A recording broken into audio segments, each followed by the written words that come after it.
Hey folks, it's Kevin Matteson here.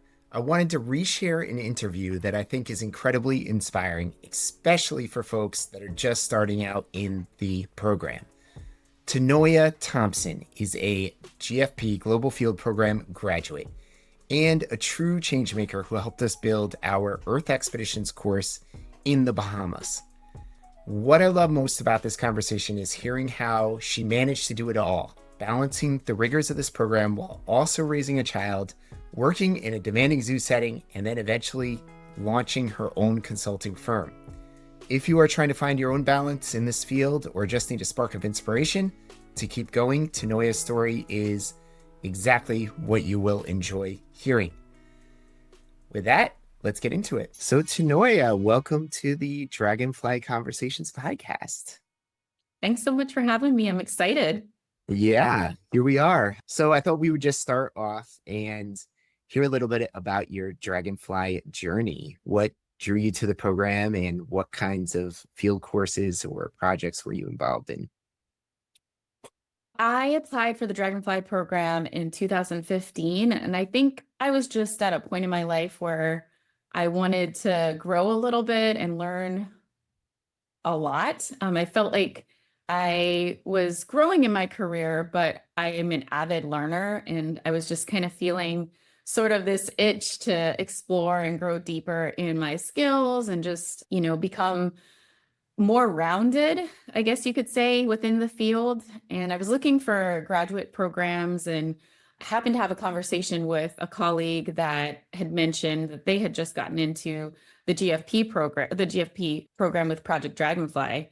So I looked it up and was like, this is perfect for me. So I decided to apply and thankfully got in and started in 2016. I think the thing that attracted me the most was obviously the study abroad opportunities. At that point, I had not traveled that much in my life just due to financial constraints and family constraints. And so it was a great opportunity to get outside of spaces and perspectives that I was comfortable with and move into exploring things outside. I've always had a very global approach to things as being an international student, being born and raised in the Bahamas and then moving to the States. But I just had never had the opportunity to get outside a little bit more. So that was a big draw to the program. And so once I got into the program, I didn't really know where things would lead, but I ended up traveling to Baja, Brazil, and Mongolia. Nice. Excellent. Options for sure. Where were you working and in what field when you were looking into the program? So I was working at Moody Gardens Aquarium and Rainforest in Galveston, Texas. At that point, I was there for a little over 10 years. I worked in animal husbandry, so I was a zookeeper. I started my career in the seal, sea lion, penguin department, and then I moved into the rainforest department where I got to work with a ton of amazing species, Komodo dragons and venomous reptiles and primates and lots of freshwater fish and parrots. And I loved working with animals. I loved interacting with people, but I also knew that I wanted to learn a little bit more in the conservation space. I just didn't even know what it was that I wanted to learn and grow into. So thankfully, I had the opportunity to move into a supervisory type of role as the assistant behavior management coordinator around that time. And that was a really great way for me to balance being a keeper and a mom because it lended a little bit more flexibility in terms of work-life balance. But as I got into that role, I started to really gravitate towards thinking through how we could better our systems internally, how we could work to develop people in a way that helps them to move forward. And so it was a perfect time to join Dragonfly because through my coursework, I got the opportunity to really explore that in a way that I didn't even think I would, when I first joined the program. Sure. And your daughter must have been pretty young at that point when you started the program and kind of grew up with you, with mom going on these trips and doing these things. Is that accurate? That's accurate. She was 2 when I started the program.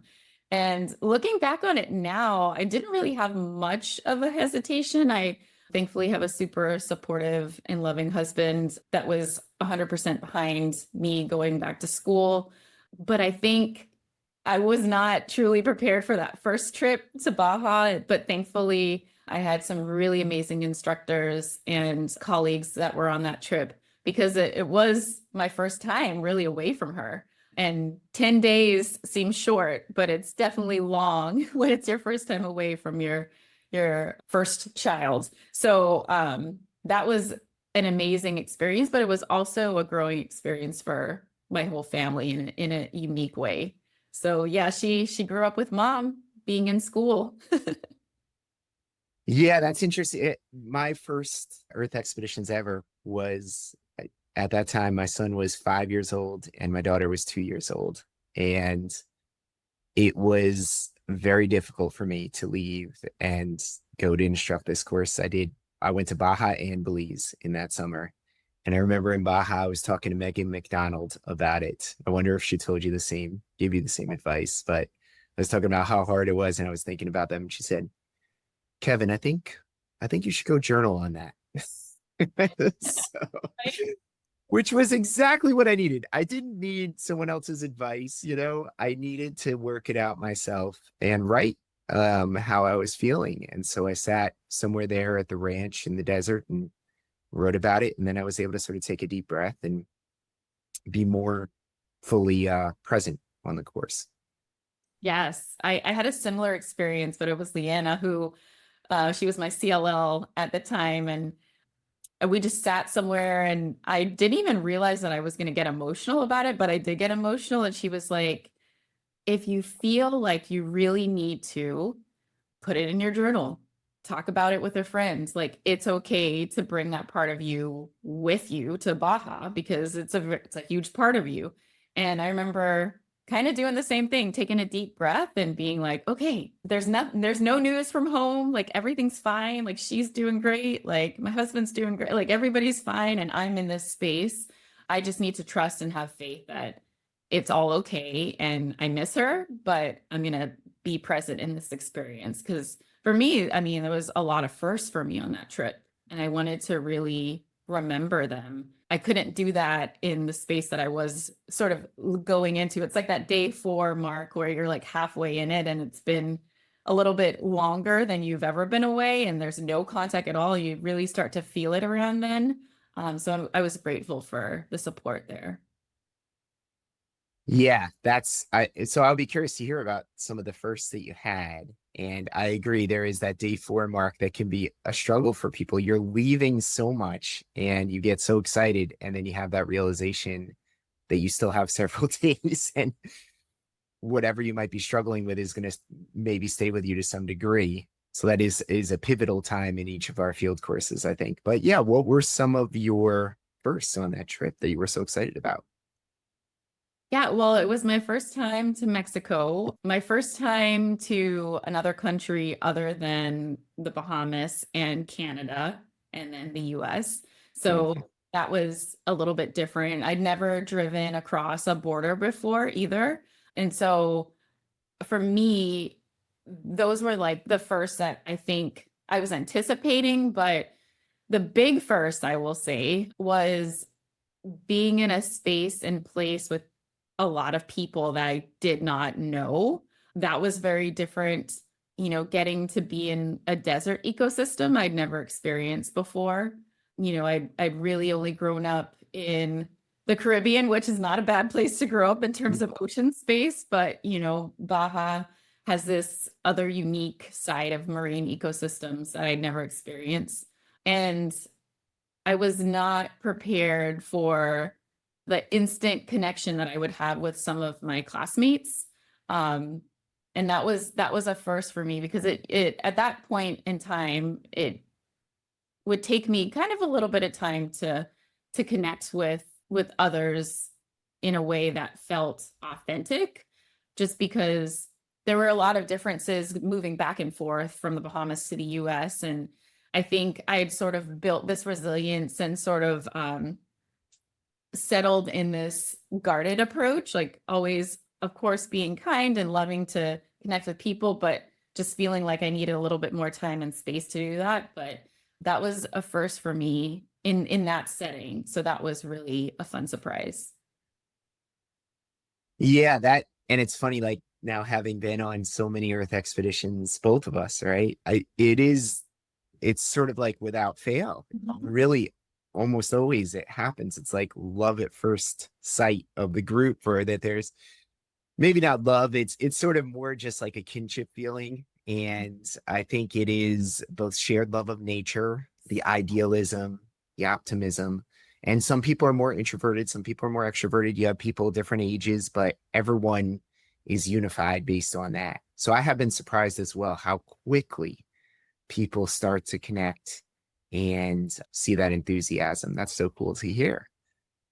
So I want to hear more about the Bahamas, both, whatever you want to share, both your history with the Bahamas, and then obviously we now have this relatively new Earth Expeditions course in the Bahamas that you've been a huge part of. So yeah, let's talk about that a little bit. So I was born in New Providence, Nassau, Bahamas, and growing up, I think I always sort of innately understood how blessed I was to grow up in such a beautiful environment. Like I loved the beach. Like I remember being really tiny and barely knowing how to swim, and my grandmother kind of like holding on to my feet while I was in the water, trying to sort of pull me back because she was nervous and I was not. And I just literally, from the time that I stuck my head under the water and saw like my first fish, I was just like, I want to work with fish when I grow up. And my mom was like, well, I think that's a marine biologist. And I literally went around saying like I wanted to be a marine biologist. Like I couldn't say it. I was like, I love fish. I love dolphins. I love this. I love that. And I just wanted to be underwater. And I had the opportunity to volunteer at this very small aquarium at the time called Coral World, and then it shifted to being known as Crystal Key. But it was a small aquarium and they didn't even really have a volunteer program. And I remember being like 12 years old and calling them up and saying like, hey, can I like hang out? Wow. And Wow. you were like, yeah, like bring your mom, sign these. Like we signed something. I don't even, it was just a very just casual thing. And they let me follow them around. And then when they realized that I was like genuinely interested, I was like chopping fish and feeding animals and doing stingray talks. And that was a really formative time because at that point, I was just a kid that loved the ocean and ocean animals. And, was this like, didn't have really anybody to model after or anyone that really connected with that in my family or my friends. Like I was like, saw like one PBS special and I was like cutting like the Coke rings and like being like, well, how do we even recycle or how do we even do this? Like we didn't have those things, growing up. So I just remember, my mom and my, family members like being like, oh, okay, this is neat, but like just not really knowing how to support it. My mom was probably the best in terms of like, well, you like dolphins, like here's all these dolphin-esque things. And so I just really am so grateful for that opportunity and grateful to be born and raised there because it gave me a unique perspective that even though it wasn't directly cultivated, it was indirectly cultivated within me. And so I knew as time went on and as I grew and, moved through the field, I knew very early on that there had to be a way for me to get back to giving back to my country in a way that was authentic, but also in a way that was beneficial to the country in terms of everything that I had learned and bringing that back. And I didn't quite know, especially after I got married, I didn't quite know how that would happen because we're pretty much based in Houston area because of, my husband's profession.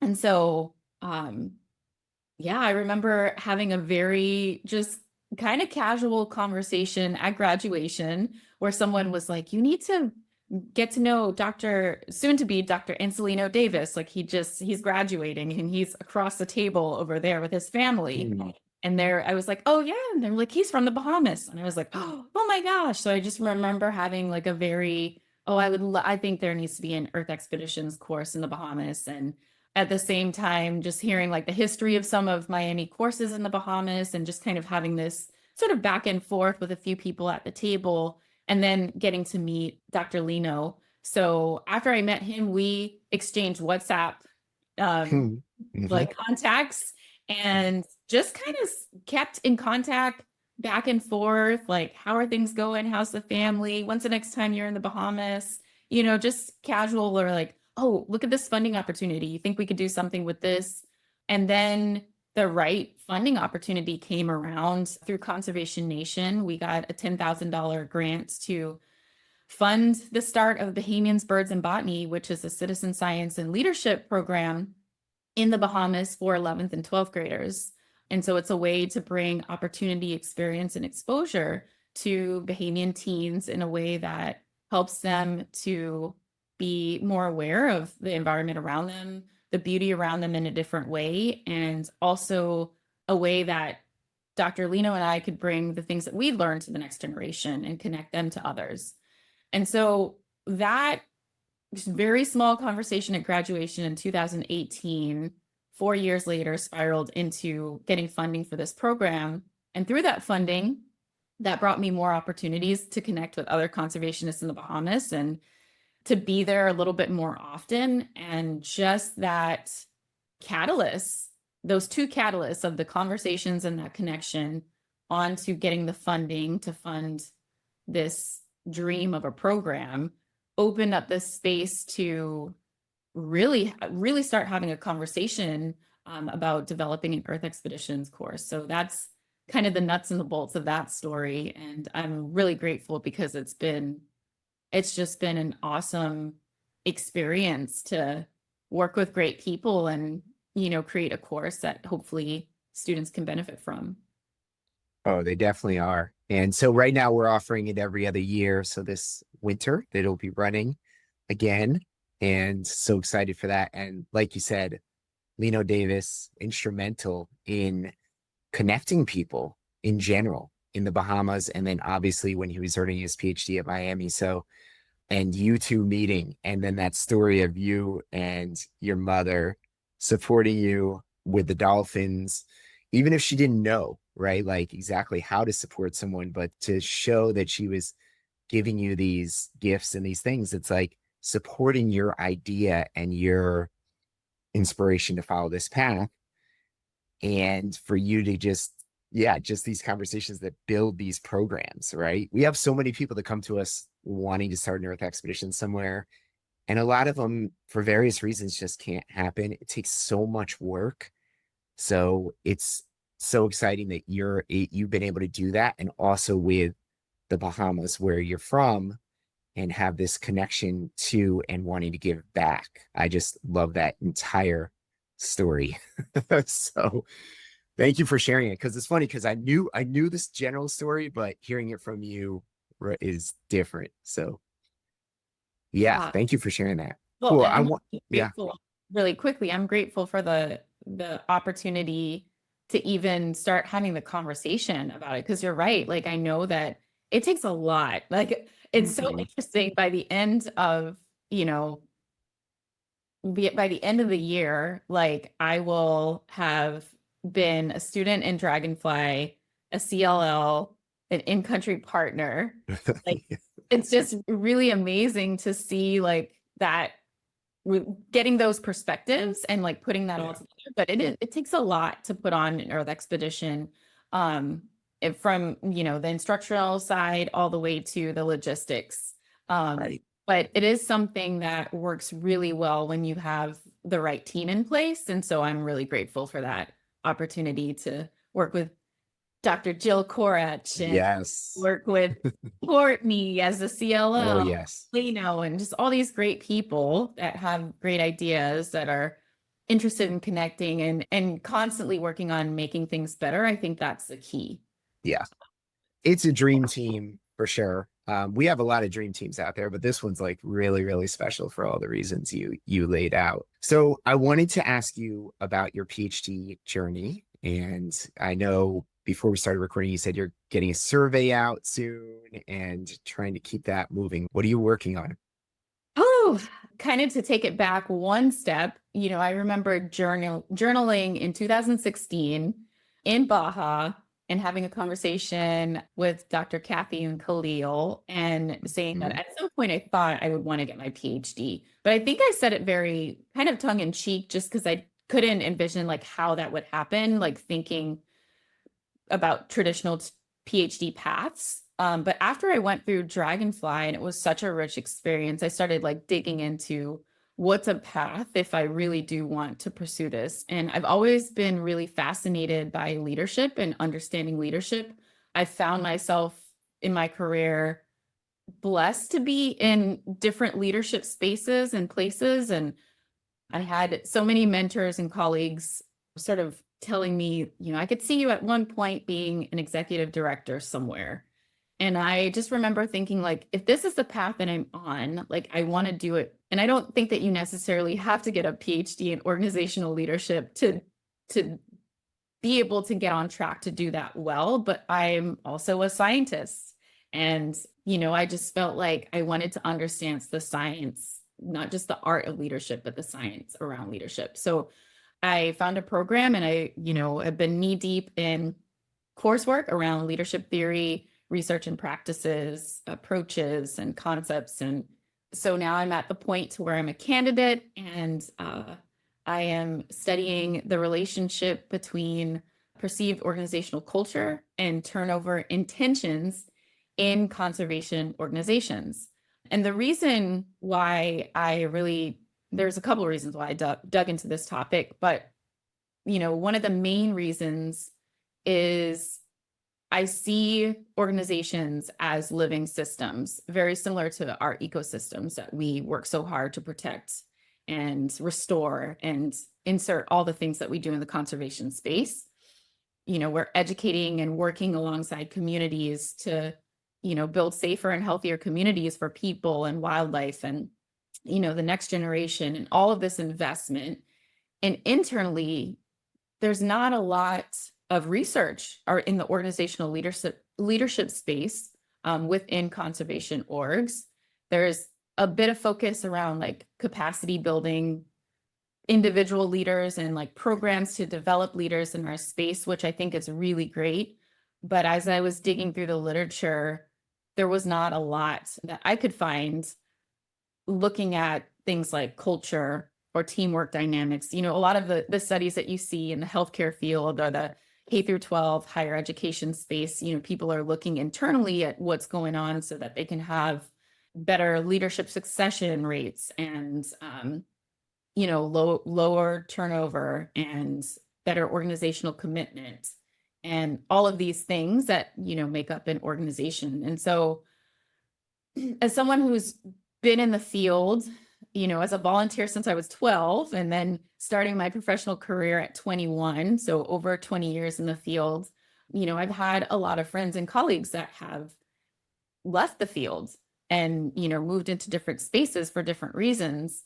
But I wanted to better understand why and understand how we could retain talented people. I mean, there's so many people that I've met in my career that are just amazing, that inspire me every day. And we need everyone to help with these huge biodiversity challenges. And we all know coming to this field, like we're not going to be millionaires. So it can't just be that. So what is it? So I had questions. And as I was kind of doing some preliminary market research, if you will, talking to colleagues and digging into the literature, two of the things that kept coming up was turnover being an issue as well as culture, like just wanting to understand culture. And so as I was looking for gaps in the literature, I found a couple of future research opportunities through some of the literature that I found and decided to dig into it. So I'm trying to understand this relationship between organizational culture and turnover intentions. Organizational culture being that really deep layered thought of culture, not necessarily looking flatline, like, is it toxic? Is it positive? But looking at, those norms, those attitudes, those assumptions within an organization and the systems that are created based on those things, those values, as well as, understanding where people are in terms of the likelihood of them leaving their current organization and trying to see what the data will yield there. So I'm really excited about it. It's different. It's something that, like, I did not envision me even being like so excited about this sort of side of the field, but I am, because I think, it'll help us to develop healthier organizations to support people so that we can do the work, and have the external impact even better, hopefully in the future. That's fantastic. I think, like you said, we look at the external ecosystem and habitats and the health of it all so much, and refocusing that on our work environments and the culture and the way we treat each other. We spend so much time at work, and is it a healthy working environment for people? Because all of that will tie into creativity and how productive we can be, how effective we can be at conservation. I also, when you mentioned Kathy Yoon, I recently read her book on practical evaluation for conservation education, on assessment and impacts. And so that was super helpful to me, and just something perhaps you've already looked at. So that's all very exciting. And so many students do ask us, when is Dragonfly going to have a PhD program? But there are these unique programs out there that can fit with people's lives. It sounds like the logistics of this one for you. Which university did you say again? Is that? So I'm at Southeastern University, and most of it is online with 6 in-person residencies. So that made it, something that was accessible to me. And I really appreciated, like, the layout and the structure of how the courses were designed, as well as that cohort model. So it felt like a longer, like, Earth expedition in a way with my cohort. Mm-hmm. We've connected and bonded and supported each other through it. So I really like that approach. And I've always been somewhat of an independent learner. So I think that's why, like, Dragonfly, yes, it was always great to be in person, but I also just gleaned so much from the coursework and the prompts and the assignments, because I like working at that level. It was a program that worked really well for me. And talking about Kathy Yoon's work with assessment, within my capstone, that was one of the things that I sort of started, like, to tease out when I got to my capstone project was, this idea of, like, cultivating this conservation awareness and thinking about how we do it individually, how our organizations do it, and how we connect with the community on it, and seeing this sort of, like, tiered approach. And then I realized, like, as I was, like, going back and reflecting on some of my work in Dragonfly, I was like, I don't know enough about the organizational, that middle component, which really bridges the gap between, like, the work that you're hoping to do and working alongside the community. Because you can have all of these ideas, but really, like, you got to go through that ecosystem of your organization. And so really, like, I was talking to Dr. Katie Filan about this as well. Like, really, like, I'm still on my master plan, which is really cool. Looking back on that. So Totally. It never ends. That's the thing.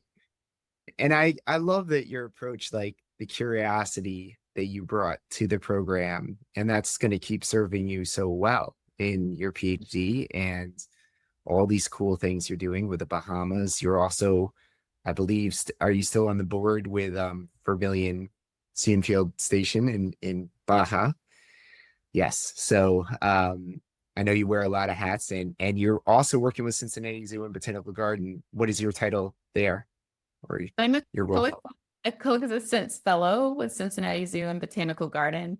That has been another really just amazing opportunity I've had the blessing to, have in my life. I was able to not only get support as I was navigating the development of the Bahamians Birds and Botany program through the Cincinnati Zoo, but also just having yet another group of people to support as you navigated challenges or people to celebrate like successes with, because it's very different building a program that's not connected to an organization for students.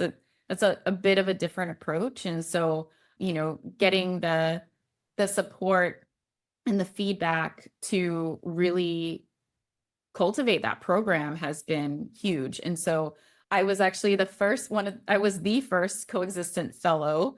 And then the program has developed from there. And so that was really awesome as well, like getting to work with Dr. Lily Maynard and dream big about how we can better support conservationists in unique ways. And I think that it's just brilliant in the way that team is so passionate about supporting people. And I think that it aligned really well because as I've moved throughout my career, that's where my passion has sort of shifted. Like I still love the ocean. I still love wildlife so much, but I realized that we need everyone to be somewhat connected to this work. We also need brilliant minds to stay in the field as long as possible and to have the creative space to share their skills and their expertise and their experience.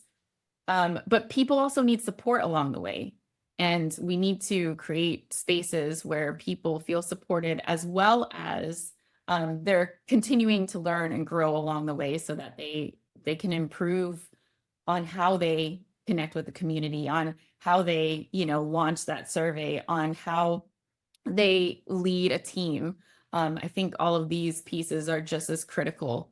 And so that fellowship has really been such a supportive pillar to me over the last couple of years. And I'm just grateful for that opportunity with the Cincinnati Zoo and Botanical Garden.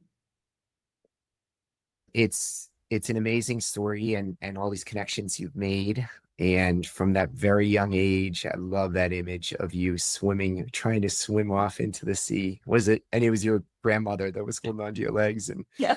but yeah, you're going to keep only having more and more opportunities, I think, coming to you, and you'll just have to figure out how to balance it all, but enjoy the journey and get other people involved. And for anyone that's listening to this, I always think with Dragonfly, there's so many people that start this program and maybe they never thought they could become an executive leadership level person in an organization or get their PhD or help create a new program that's making a difference or become the first coexistence fellow at a place like the Cincinnati Zoo.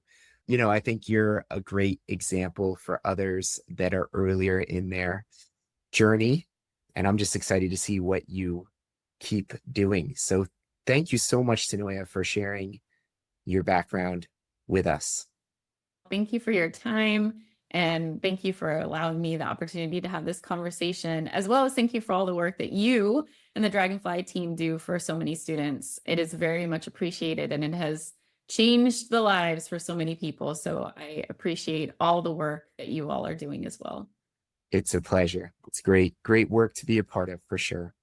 Thanks again. Thanks. Hi there, folks. Just one more thing before you head out. If you have a moment, like, follow, share this podcast. It really helps get the word out about Project Dragonfly and hopeful conservation. And I would love to hear in what ways you are finding this podcast useful, how you listen, what you would like to hear more of, less of, etc. Please feel free to send me any and all feedback, any ideas for guests to Kevin Matteson at my email, which is mattiskc@miamioh.edu. That is spelled MATTESKC@miamioh.edu. Thanks again for listening and have a great day.